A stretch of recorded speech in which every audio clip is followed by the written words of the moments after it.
Good afternoon. I'm Christine Walker from Alliance Strategic Research, and today I'm going to be talking to you about the work that we've done with the Office of Emergency Services Commissioner in Victoria, looking at flood events that occurred in January and February in Victoria. And I've entitled this conversation 2011 What a Disaster, and we'll start off by looking at a little bit about some of the disasters that have occurred and just a broad chat about social media and how that's working there. What we, Alliance Strategic Research does a couple of things where we track social media commentary about some themes, and in particular you may know or have seen presentations from me in the past about banks. And we continue to do that, and it's a very fruitful process of understanding how social media is working for the banks. So this is another instance of us doing some social media analysis and coming to some very researchally type conclusions. Let's press on. Social media and the Victoria floods is what we're talking about today. But before I do that, I just want to run through kind of some of the natural disasters that have been occurring this year, and also to talk about some of the level of commentary that's been going around these events. So for those Australians who were here with Yassi, I think certainly for me it became a personal obsession to follow this, and following it on Twitter was just extraordinary, and sitting watching the 24-hour news channel with all of the announcements coming out of the emergency services operators in Queensland talking about what people needed to be doing and how they were doing it, following it on Twitter, getting an amazing sense of this event that was about to hit the Australian coast, and sitting up until all hours waiting for it to do it. But there was an extraordinary Twitter stream that flowed from that. Similarly,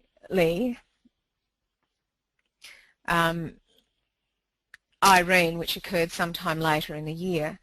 Now, I don't know if you noticed, if you've been paying attention there, cyclones in the northern hemisphere do travel in a different direction to cyclones in the southern hemisphere.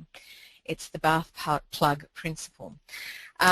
Anyway, Irene, I didn't follow this as vehemently, but it certainly generated a profound amount of social media chat, most of it in Twitter. And I did speak to somebody recently who lives in Australia, who's got family in America, who couldn't get in touch with their family in America because the phone lines were also clogged up, but ended up kind of following Twitter to find out exactly what was going on in their area, to understand just what the state of the cyclone was at that time. So those sorts of things going on. Of course, Japan earlier in the year too, the horrendous tsunami, where if you were following this in social media, much of the footage of, you know, sort of the wave travelling across and so on were posted into social media before they actually even went onto the news services. So again, a huge amount of activity on social media around these floods and the tsunami.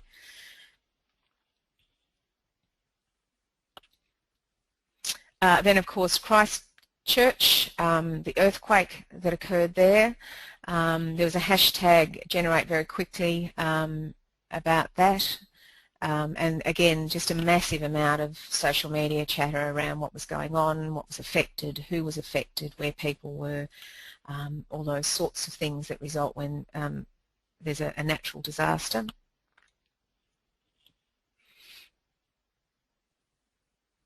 And so it goes on. So this year, in terms of floods, at least when we were starting to look at the Victorian flood story, there had been flooding in Pakistan.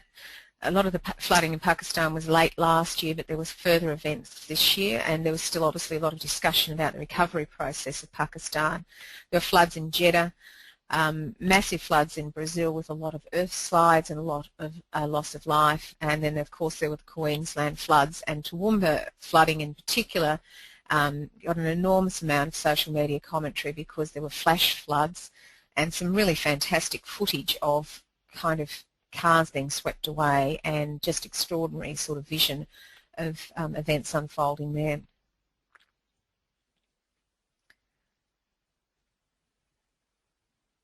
Oh, and of course we are at the moment in the throes of floods in Thailand, which have been going on for some time. You know, continuing. So the amount of commentary that's out there in social media about these natural disaster events is very, very high. And there we are. We sit, you and me, at home, safe on the couch, following it on our phones or our iPads, interacting with the event as it's occurring and perhaps people that are in it, commenting on it and spectating to some extent about the events that are occurring. And we're doing that primarily in, and there really aren't a lot of channels in the end that form this. YouTube, Blogger, Google Maps, for those who are sort of a bit interested in this, they have you can post, can track where events are occurring and map it. And then of course Twitter is probably the most active of all of these. Facebook, of course, you can't necessarily access the information. So let's have a look at the Victorian floods. These occurred in January and February this year, and there were really two flooding events. And this is the hashtag from the Victorian Police account in Twitter, and really their key message was always about it's raining and it's flooding and there are roads closed and the police are here and traffic's being dealt with in this way, and then there's some locations and just explaining where things were being inundated.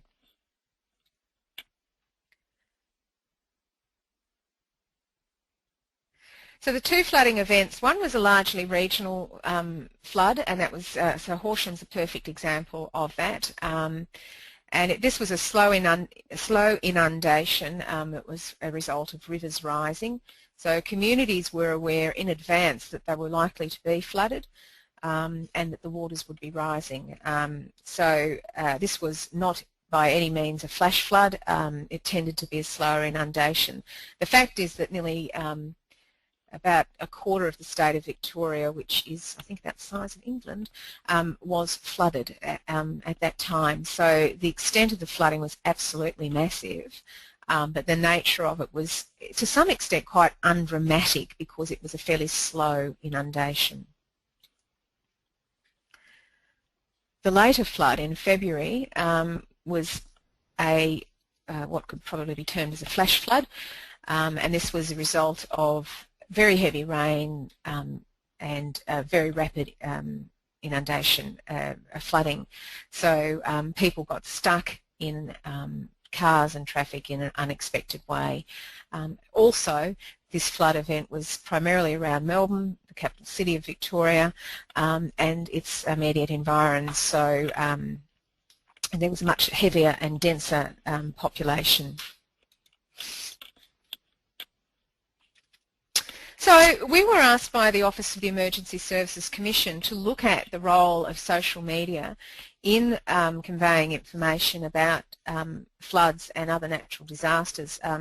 The purpose being here is we had a flood event and we were to look at that, but also some of these learnings to be, some of these services to perhaps being able to draw from what we've learned about the flood. So what was being said, and really how do emergency services ultimately need to respond to what's going on in social media. So this is basically our methodology.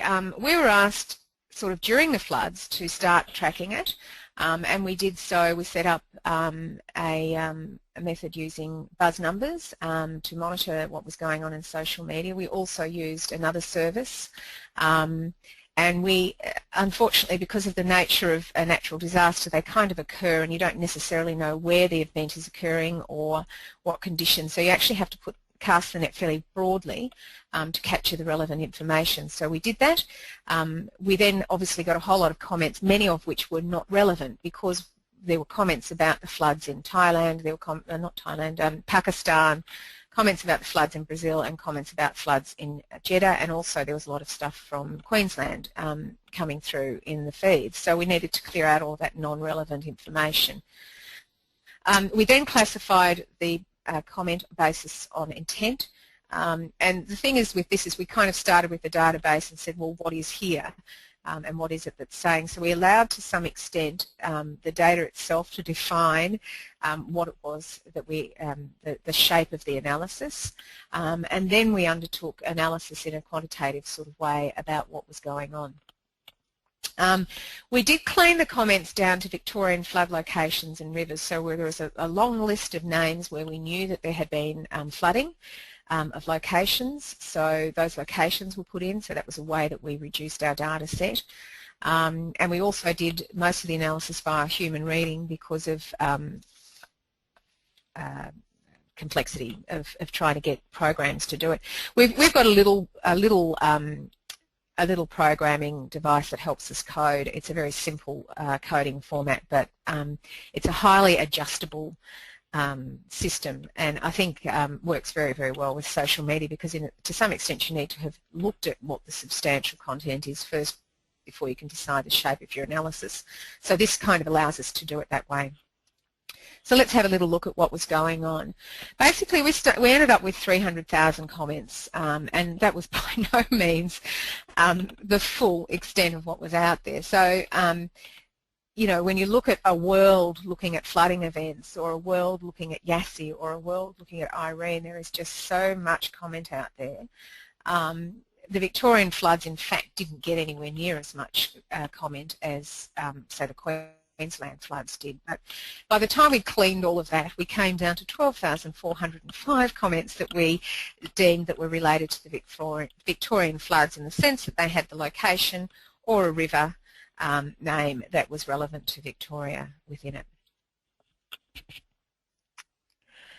What we did find from there is that the prevalence of Twitter as a source of commentary. So the bulk of the comments that we collated were from Twitter. Clearly there's a fairly heavy news content in there also, and a surprising amount of blog comment.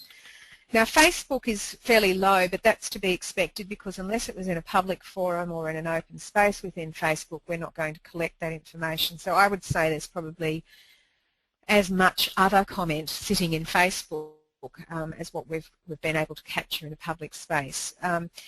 Our feeling too here is that this is probably actually a fraction of the real comment that was out there, but this is nonetheless the shape of what was there. So Twitter is the predominant forum that we collated that had comment about the Victorian floods, but news and blogs were also playing an important role. We then looked at the comments per day, because clearly with this sort of analysis, a flooding event is a flooding event, and the floods are either there or they're not, or whatever. And this even starts to show you the shape of the flood. So the flood event early in the month was the one that was in the areas that were slowly inundated, and that sort of shows, you can see that sort of slow build and continuation of information and commentary around those floods. That second spike is the Melbourne flood, where things happened very quickly and dropped away very quickly as the flood diminished. Overlaying this information is the media releases that were put out by the emergency services operators, which is the red bar sitting underneath that. So you can see in January the media service arm of the emergency services group were putting out an awful lot of warnings, and these were basically saying rivers are rising, these rivers are rising, this will occur, you need to be aware of. And in fact all of those releases were being put out ahead of the flood occurring and people experiencing the flood, as evidenced by the social media that followed it. So the announcements went out, and then social media picked up and continued the message of the emergency services. In the second flooding event, you can see that in fact the social media comment was ahead of the releases from the emergency services organisation. So people were on Twitter talking about the fact that they were standing in a puddle in Richmond when they didn't expect to be, well in advance of the fact that of the emergency services being able to actually issue a statement about flooding. So I think it's a fairly interesting comparison there between two events. If we look at the type and volume of comment, so we then classified it by, well, what is it that they're saying and what's the intent of what they're doing. And really what we found with this in overall, there was an enormous amount of message spreading. So the emergency services put out releases talking about what's occurring, when floods are going to be occurring and what's happening and what people need to be doing. They put out announcements about what local communities need to be doing and also about recovery issues.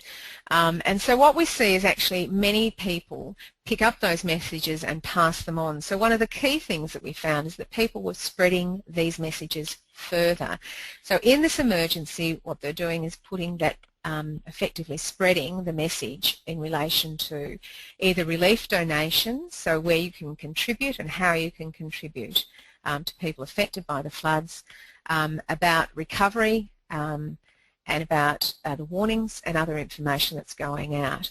There's a reasonably high level of news that's sitting in there. So these are news stories that are being put out by ABC News or any of the other news services. Now ABC News as the national broadcaster has a particular role in relaying messages particularly into local communities, so their level of output is very high in these situations. But the media generally picks up on it very strongly too and puts a lot of those messages out into blogs or to Twitter. And so then in terms of spectators and commentary, there wasn't enormous amount of comment there, but a lot of people just sort of saying, wow, isn't this amazing, look at the flooding in wherever and so on. Also a fair bit going out about post and recovery and post flood issues. I think the thing that was of most interest out of this was, was there much from people who were actually in the floods, and were there people making calls for help? And really the level of comment from people in the floods was very low, and we'll talk a little bit about that in some greater detail. What's missing from here is we know that, for example, the police Twitter account was very busy. We haven't picked up a whole lot of their comment. We know that there was a Facebook page for Horsham that had a whole lot of information around it, but we didn't seem to pick that up. But the fact is if they've not mentioned a location name, it's highly likely that we've cleaned the tweet out. So if they're in the Horsham page, they won't be using the word Horsham all the time because they're already there. So if that page was open, we may not have still collected the information.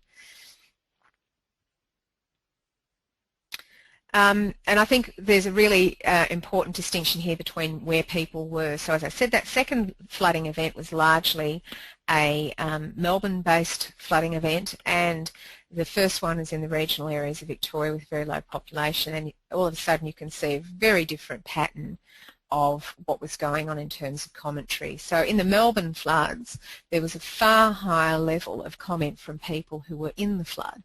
Now that kind of makes sense because there's far more people in Melbourne than there would be in any of those regional areas who were being immediately affected. The other thing is there was also a lot of just, wow, look at this kind of commentary that came out of the Melbourne environment. And also passing on of warnings and so on. Whereas in the regional areas, the ideas around traditional media spreading the news about floods was much higher, and there was also a lot more talk about relief activity and how people might be supported through raising funds and providing relief. This is just a chart of the comment from people in the floods. So this is people saying, wow, I'm standing here knee-deep in floodwater, and boy, wasn't it based in Melbourne. So there's an absolute peak on that second flooding event, whereas in the regional areas people just weren't commenting at the same level. Now this is a fairly complicated graph, but I just wanted to show you that really it's related, the way in which when we start to look at where is the flooding occurring at a given point in time, and yes, the social media commentary was relating to where that was going on. So when the flood was in Kerrang, we see that peak early in February, then it moves down the river to Swan Hill, and then it moves down the river ultimately to, well, that's down the river to from Kerrang to Swan Hill, and then inundating Horsham and Ballarat, Dimboola a little bit later. there's a peak very early in January, which is was in Melbourne, and that was the Yarra River was flooded, and there were 2 people that chose to go swimming in the Yarra River at that time with a sex doll, and they floated down the Yarra River with a sex doll, and strangely it did actually manage to attract a lot of attention and commentary in social media. So that attributes that peak there.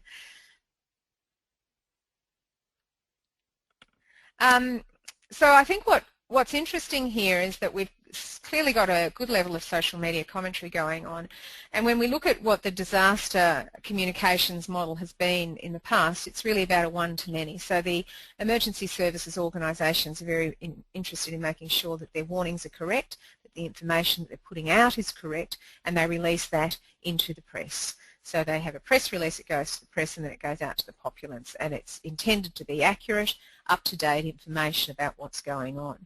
But of course there's now lots and lots of one-to-one also possible, and in some cases we've seen, even just with this brief look at the data there, that one-to-one information is actually ahead of the emergency services organisation. Now there's clearly lots of implications for message accuracy here, because you know, citizen journalists reporting a flood situation saying this is going on, or particularly I think flood's probably a little bit more transparent than even, say, fire. I mean, I've been in a fire situation where there was a group of us, and the different interpretation of what was occurring at that moment is extraordinary. We had one person sitting in the river with a wet blanket on top of their head to stop being burnt to death, and somebody else lying on a banana lounge reading a book. So clearly vast differences in interpretation. So what are the implications where we have the citizen journalists publishing their understanding of what's going on in an emergency? So there's an opportunity also to some extent for these reports to inform emergency services, but that question of accuracy is really going to be a driving issue that sits behind some of this. I think the fact is, from this information, it's very, very clear that message out is still absolutely clear. There is evidence that most of what's going on is people are relaying the message and making sure that really the people that they know, and that they're performing something of a social service in their own way as being active in social media, as they're conveying that information further and making sure that it's spread. Now, I think the fact is that it will continue, this use of social media will continue to expand, and the emergency services are increasingly publishing direct to social media channels, because they understand that that is now also another valid channel that many people are looking to. And that certainly went on in Queensland. The police and emergency services there used it to great effect with the flooding that occurred in that state, and also with Yassi.